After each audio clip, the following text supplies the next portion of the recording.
들어듣는 자주인의 독서교양 백관대학의 송세비입니다. 안녕하세요 여러분. 오늘 매일 날짜를 보고 한다는 게 오늘 2020년 12월 6일 오후 4시 48분입니다. 여러분 한 주간 잘 지내셨습니까? 네, 저도 잘 지냈습니다. 이제 진짜 좀 겨울 같은 느낌이 드는 기온이 시작되고 있네요. 네, 춥습니다. 하루가 또 다 갔어요. 네, 제가 최근에 읽기 시작한 책이 춘추전국의 제자백가 신동준 선생님의 책인데, 오늘 읽을 책이 다 중국 사상하고 관계된 장이에요. 68장, 69장이. 네, 우연이지만 늘 이럴 때마다 참 신기하다 이런 생각이 든답니다. 네, 저는 오늘 3잔째 해당하는 커피를 다시 타서 옆에 놓고 책을 읽도록 하겠습니다. 그러면 시작할게요. 자주인의 독서 교양 백관대학. 우리의 행복과 우리 민족의 통일 그리고 번성은 우리가 자주적인 교양과 역량을 갖추었을 때만 성취할 수가 있습니다. 백관대학 저자 김갑수. 68장 논형과 종횡가. 도전하지 못할 권위, 논의하지 못할 의제는 없다. 유학에서는 공자를 위대한 성인으로 추앙한다. 하지만 나는 특정 인간을 지나치게 긍정적으로만 말하는 주장에 동의하지 않는다. 세상의 어느 누구도 결함이 있을 수는 없으며 공자라고 해서 예외가 아니기 때문이다. 그러므로 나는 공자를 전인적인 성인으로 보는 견해에 반대한다. 결함 없는 천재는 없다. 다만 나는 결함 없는 범용보다는 결함 있는 천재를 더 좋아한다. 공자는 사후에 정치 권력의 필요성에 따라 실제 이상으로 칭송되면서 인류의 스승으로 제사받기에 이르렀다. 한나라는 개국 이후 제국의 정통성을 내세우기 위해 공자의 권위를 이용했다. 항고조 유방은 오늘날 산동성 곡부에 위치한 공자 사당을 찾아가 참배했고, 한나라 황실은 공자의 후손을 제후로 분봉하기도 했다. 공자는 비록 생전에 자기 이상을 실현하지 못하고 죽었지만 사후에 자기가 가장 존경했던 주나라 주공 이상의 성인으로 추앙되었다. 말 위에서 천하를 제패할 수는 있지만 말 위에서 천하를 다스릴 수는 없다는 말이 있다. 불세출의 혁명가 마오쩌둥은 공자의 미덕을 잘 알면서도 천하를 장악하기 위해 공자와 유학을 폄하했다. 그러나 오늘날 공자는 중국에서 다시 웅장하게 부활되고 있다. 중국인들은 자기들의 체제를 스스로 유학사회주의라고 일컫기도 한다. 북경 천안문 광장에는 도덕을 강조하는 초대형 간판이 마오쩌둥의 초상화 옆에 세워져 있다. 이러한 분위기의 중국에서 공자를 공공연하게 비판하기가 쉽지 않았다. 이를 위해서는 강고한 현실 권력과 맞설 수 있는 용기와 대한 지식을 가져야 했다. 하지만 한 제국 내내 그러한 도전의 목소리는 들리지 않았다. 이렇게 공자 따라하기의 열풍이 지속되면서 기괴한 상황이 일어났다. 공자의 사상을 입으로만 떠드는 사람은 공자의 열풍의 수혜자가 된 반면, 공자의 사상을 가슴으로 아는 사람은 오히려 세계의 변방으로 몰리게 되었다. 동양철학 인생과 맞짱뜨다. 신정근 2014년. 후한말 왕충은 실로 대담한 책 논형을 세상에 내놓았다. 논형은 논하여 저울질한다는 뜻이다. 왕충은 자기가 하고 싶은 말을 주저없이 그대로 던진다. 세상의 유학자들은 스승을 믿고 옛것을 옳게 여기길 좋아한다. 성현이 한 말은 모두 잘못이 없다고 생각해서 오로지 배우고 익히려고 할 뿐 따지고 물을 줄 모른다. 성현이 붓을 움직여서 글을 지을 때 마음 씀씀이가 아무리 세세해도 아직 모두 사실과 들어맞는다고 할 수 없다.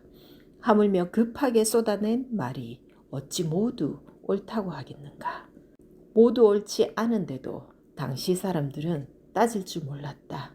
옳다고 하더라도 뜻이 분명하지 않는데도 당시 사람들은 물을 줄 몰랐다. 생각해보면 성현의 말에는 위아래가 서로 어긋난 곳이 많고 문장도 앞뒤가 서로 모순되는 곳이 많은데도 세상의 학자들은 그걸 모른다. 논형. 왕충은 실제로 논어를 비롯한 고전 텍스트의 결함과 모순을 구체적으로 밝히면서 맹목적인 추종과 앵무새식의 암기를 일삼은 침묵의 학습을 끝장내라고 요구했다. 배우고 묻는 길은 재능에 있지 않다. 어려움은 스승과 거리를 두고서 도의를 사실대로 밝히고 시비를 논증하는 데에 있다. 묻고 따지는 길은 반드시 성인과 마주하거나 살았을 적에만 요구되는 것은 아니다. 만약 밝게 이해되지 않는 물음이 있으면 공자에게 따져 묻는다고 하더라도 어찌 도의를 다치게 하겠는가. 진실로 성현의 학업을 전할 지혜가 있다면 공자의 말을 비판하더라도 어찌 이치에 거슬리겠는가. 왕충은 일찍이 공자가 지녔던 바로 그 자유로운 정신과 영혼을 가지고 공자의 진실한 세계에 이르고자 했던 것이다. 우리는 잘 모르면 마땅히 물어서 밝히고 제대로 이해되지 않으면 끝까지 따져서 파헤쳐야 한다. 종횡가는 뱀과 쥐새끼의 지혜. 춘추전국 종횡가들은 주로 책략과 유세를 전업으로 삼았다. 종횡가는 요즘으로 치면 외교 및 협상 방략과 관계되는 학문이다. 우리는 합종연횡이라는 말을 들어 알고 있다. 이는 중국 전국시대 최강국인 진과 연, 제, 초, 한, 위, 조의 육국 사이의 외교 전술을 가리키는 말이다.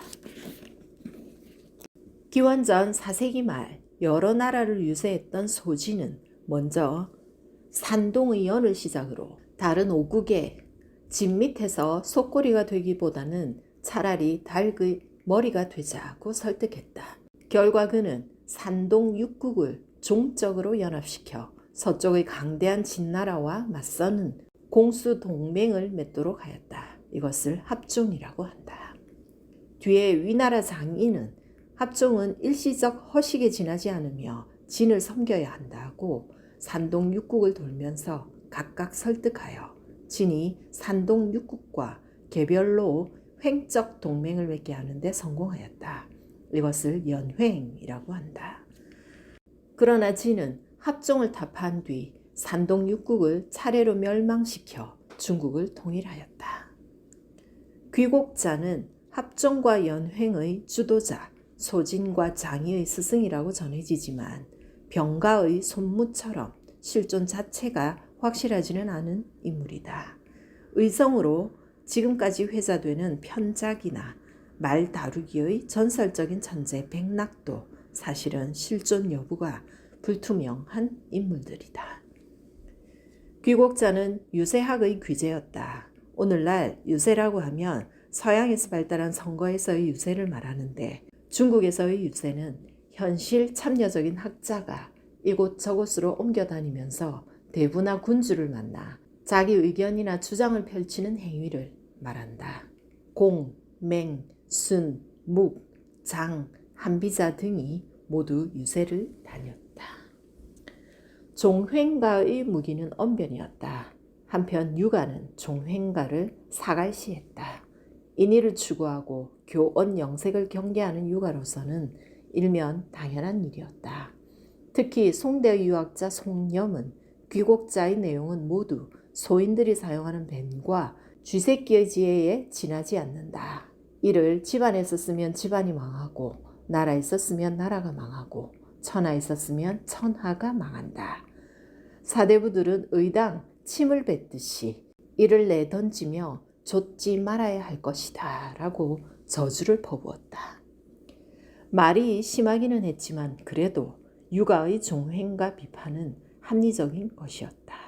하지만 법가의 종횡가 비판은 일면 모순되는 것이었다. 한비자는 군주가 유색액의 말 주변에 넘어가서는 안 된다. 신하들은 제후국의 여러 유색액들을 불러들이고 군주 앞에 내세워 교묘한 언병과 헛된 말로 군주의 마음을 허문다 라고 비판했다. 나는 법가가 종횡가를 비판한 데에는 경제의식도 작용했을 것으로 본다.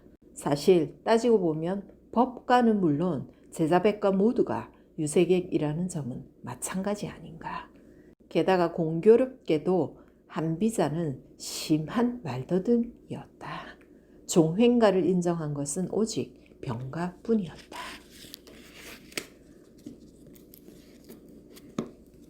나는 제자백가의 일방적인 종횡가 비판은 정당하지 않았다고 생각한다.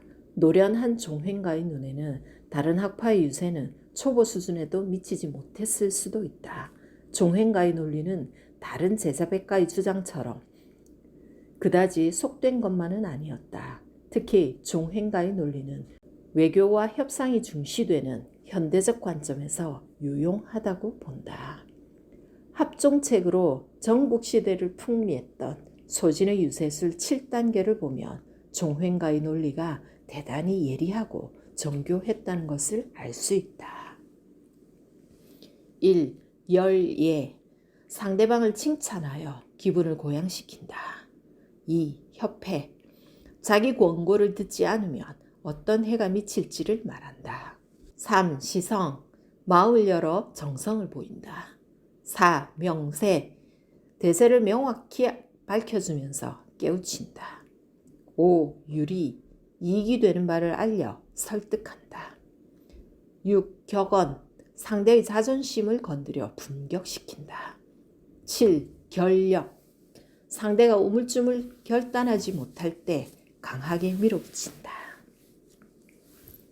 중국에서 문화 대혁명이 한창 진행되던 1968년 4월 30일 홍위병의 난동이 통제의 선을 넘었을 무렵 마오쩌둥은 홍위병의 공격 대상에서 자유롭지 못한 저우언라이 등을 관저로 초빙하여 말했다. 오늘은 단결 모임입니다. 우리가 어쨌든 단결해야 하지 않겠습니까? 처음에 나는 어찌된 영문인지 잘 몰랐습니다. 제가 전에 회의에서 여러 말을 한 것은 모두 푸념에 불과한 것이었지만 그래도 그런 말을 나는 당 회의에서 했으니 그것은 음모가 아니라 양모였습니다. 앞으로 무슨 의견이 있으면 나에게 직접 해주시기 바랍니다. 음모와 대비되는 것이 양모다. 이를 꾸밀 때 시작은 은밀하게 하되 때가 이르면 공개적으로 펼치는 것을 음도양취라고 하는데 이는 바로 귀곡자의 논리였다. 천하의 독서가 마오는 귀곡자를 독파했음이 틀림없어 보인다.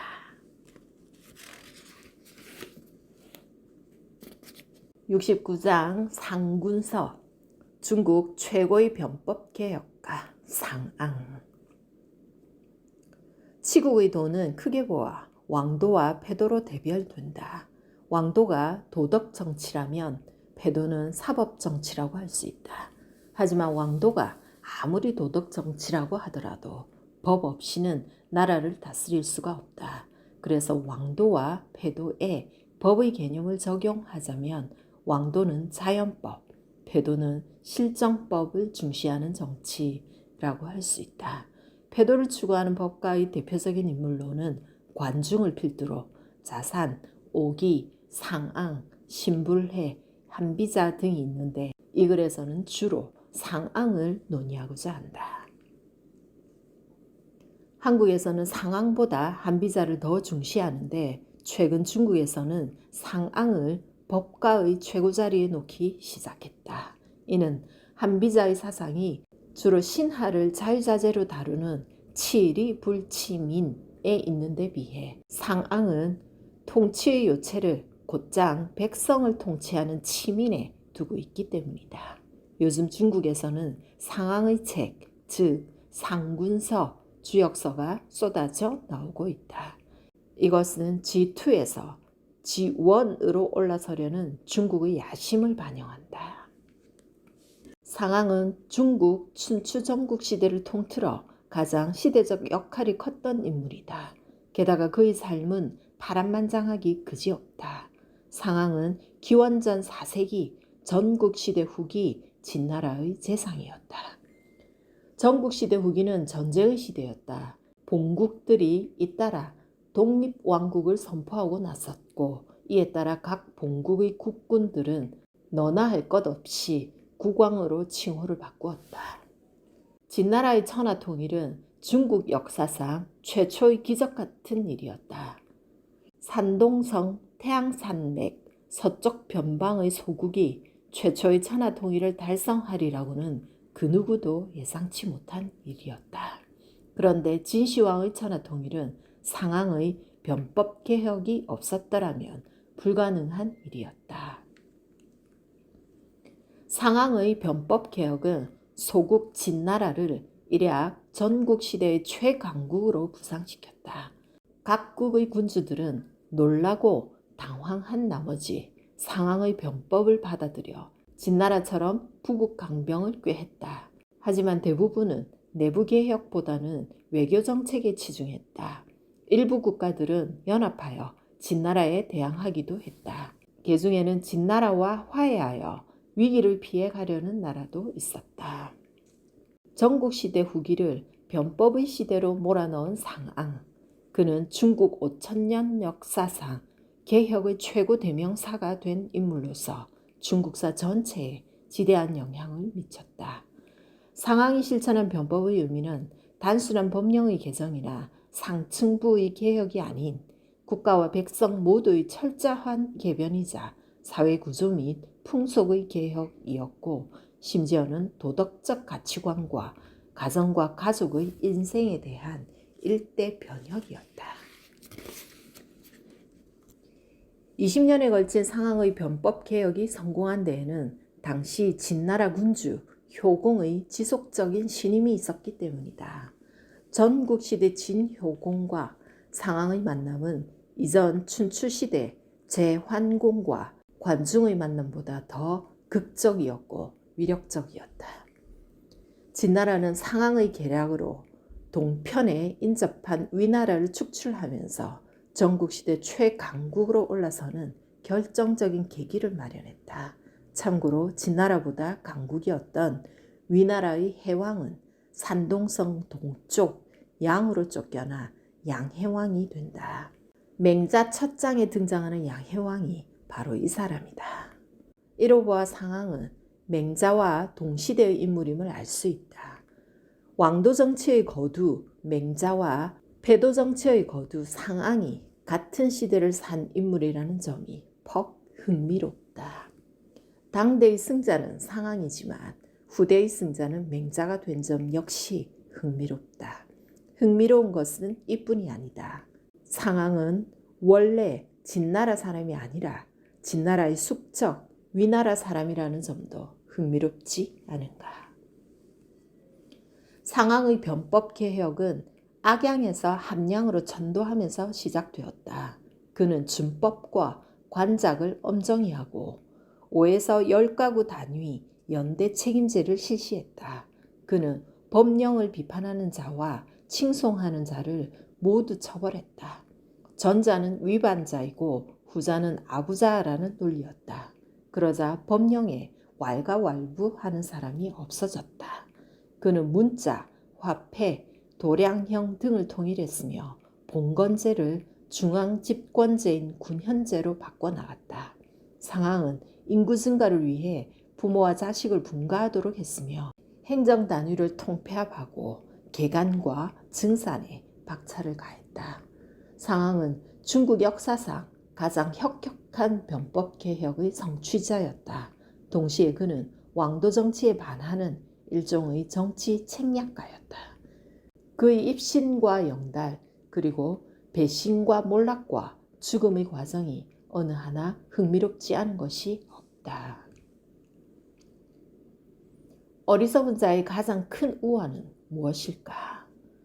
한때 전국시대 강자였던 위나라는 날로 국세가 위축되고 있었다.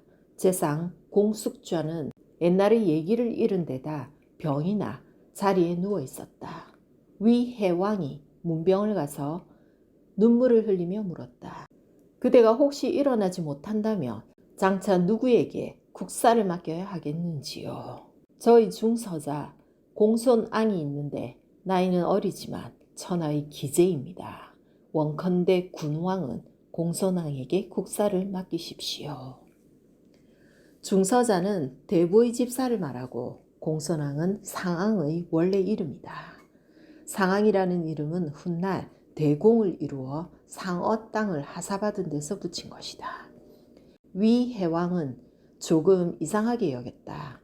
상왕이 그토록 천하의 인재라면 여태 자기에게 알려주지 않은 점이 미심쩍었다. 그래서 바로 대답을 하지 않자 공숙좌가 간하기를 만약 상왕을 기용하지 않으시려면 반드시 그를 죽여 다른 나라로 가지 못하도록 해야 합니다. 돌아오는 길에 위해왕은 고개를 갸웃거리며 생각하기를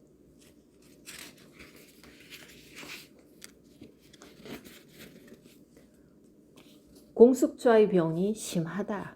자기 집 집사에게 국사를 맡기라고 하고는 다시 그를 죽이라고 한다. 아무래도 늙고 병들어 맛이 갔나 보다. 슬픈 일이다. 한편 공숙좌는 위해왕이 상왕을 기용하지 않자 상왕을 불러 말하기를 내가 너보다 나라를 먼저 생각하여 왕에게 너를 기용하라고 했다. 그리고 기용하지 않을 바에야 너를 죽이라고 했는데 아직까지 아무 소식이 없으니 아마 너를 죽이러 올지 모른다. 그러니 너는 속히 이 나라를 떠나라. 이번에는 상왕이 고개를 갸웃거리며 왕에게 나를 죽이라고 해놓고 나에게는 도망치라고 하는 건 뭐지? 아무래도 이 늙은이가 병이 들어 맛이 갔나 보다 라고 생각했다. 하하, 저는 떠나지 않을 겁니다. 뭐라고? 죽겠다는 거냐? 대부여, 왕이 나를 기용하지 않았다는 것은 대부가 청구하는 말을 전혀 믿지 않았다는 것인데 나를 죽일 리가 있겠습니까? 아마 왕은 나를 벌써 잊었을 겁니다. 기가 막힌 형세 판단이 아닌가. 이처럼 상황은 권력자의 심중을 꿰뚫어 보는데 비상한 안목이 있었다. 이후 상황은 하는 일 없이 지내다가 공숙좌가 죽고 때마침 이웃 진나라 해공이 구현령을 내려 인재를 널리 구한다는 말을 듣고 지원을 했다. 진나라 천하통일의 역사는 이렇게 시작되고 있었다. 사마광의 자치통감은 상왕과 진효공의 만남을 다음과 같이 기록해 놓았다. 진나라는 진효공이 상왕을 맞이한 이후 날로 강해지는 반면 위나라는 날로 영토가 줄어들게 되었다. 이는 공숙좌가 어리석었다기보다는 위해왕이 어리석었던 것이다. 어리석은 자의 가장 큰 우환은 정녕 어리석지 않은 사람을 어리석은 사람으로 여기는 데에 있다. 마오의 선배 상황의 사목 입신론과 어로. 마오쩌둥이 1912년 호남성 고등학교 재학 시절에 쓴 최초의 논문은 상황의 사목 입신론이었다. 상황은 한비자와 함께 법가의 거목으로 진나라 통일의 기반을 구축한 인물이다. 논문 제목 상황의 사목 입신론은 상황이 나무를 옮기도록 해서 신뢰를 얻을 것을 논함이라는 뜻이다. 이것은 유명한 고사성어 남문인목의 배경이 된 사건이다. 처음 진나라 좌서장으로 부임한 상황은 제도를 개혁하는 법령을 만들었지만 백성들이 신뢰하여 새 법령을 지켜야 성공할 수 있다는 점을 중시했다. 그래서 그는 도성 남문에 석장 높이의 나무를 세우게 하고는 이 나무를 성 북문으로 메고 가는 자에게는 금 10량을 상으로 준다는 방을 붙였다. 남문 밖에는 많은 사람들이 몰려들었지만 아무도 선뜻 나무를 메고 가려 하지 않았다. 백성들이 나라의 영을 믿지 않았기 때문이다. 상왕은 상금을 금 50냥으로 올렸다. 그러나 상금이 오르자 사람들의 의심은 더욱 커졌고 역시 아무도 나서지 않았다. 이때 한 사람이 나섰다. 아무 할 일도 없는 이 사람은 속는 셈 치고 재미삼아 나무를 뽑아 어깨에 메고 북쪽 성문까지 옮겨갔다. 그러자 상왕은 즉시 그 사람에게 금 50냥을 주었다. 상왕은 이 이야기를 온 나라에 알려지도록 했다. 백성들은 상왕이야말로 한 번 말하면 그대로 하는 사람이라고 믿게 되었다. 이런 방법으로 백성의 믿음을 얻게 된 상왕은 새로 만든 법령을 전국에 공포 시행했다. 이처럼 상왕은 변법을 시행하기 전에 백성의 신뢰를 확고히 다져놓는 일부터 했다. 마오의 첫 논문이 상왕의 남목 입문을 다뤘다는 것은 의미심장하다.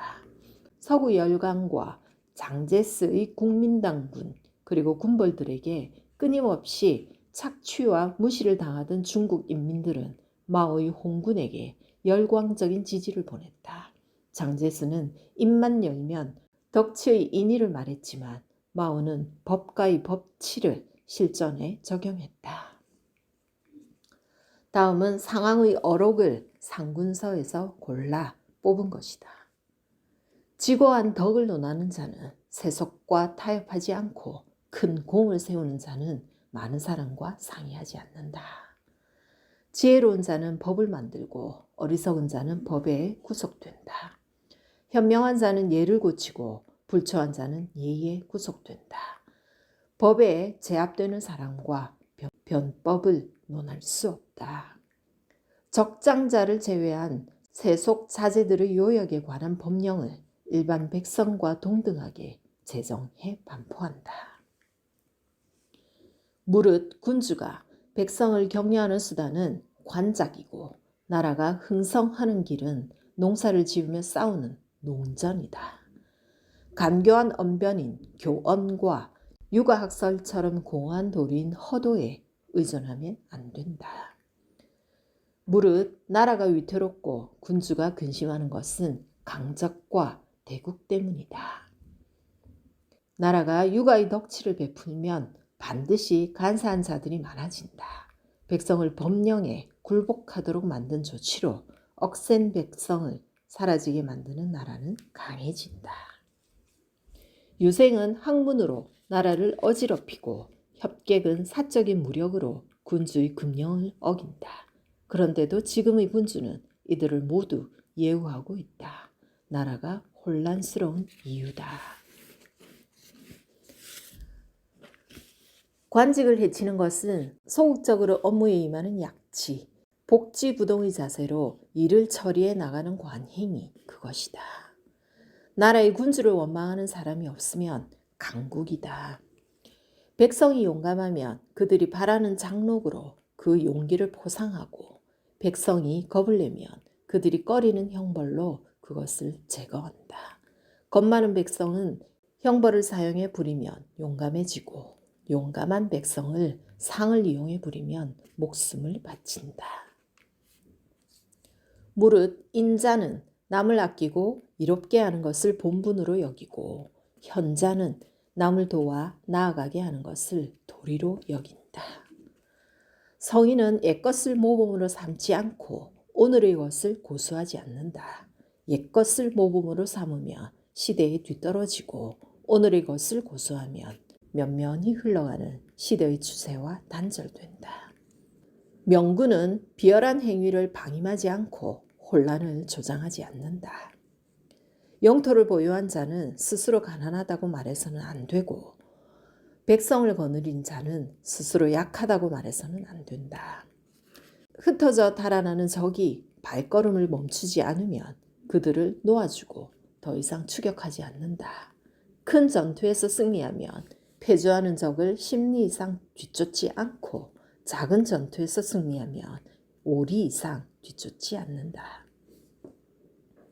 천하를 호령하는 왕자의 병사는 승리했을 때 교만하지 않고 패했을 때 원망하지 않는다.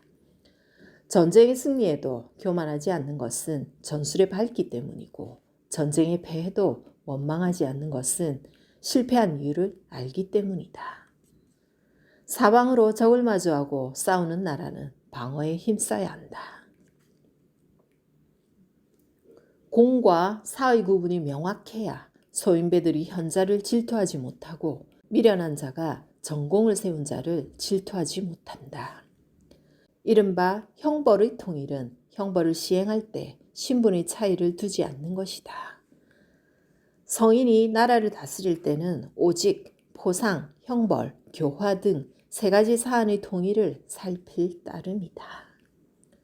전쟁에서 이기지 않고 천하의 왕자 노릇을 하거나 전쟁에서 패하고도 망자의 신세가 되지 않는 경우는 예로부터 지금까지 존재한 적이 없다.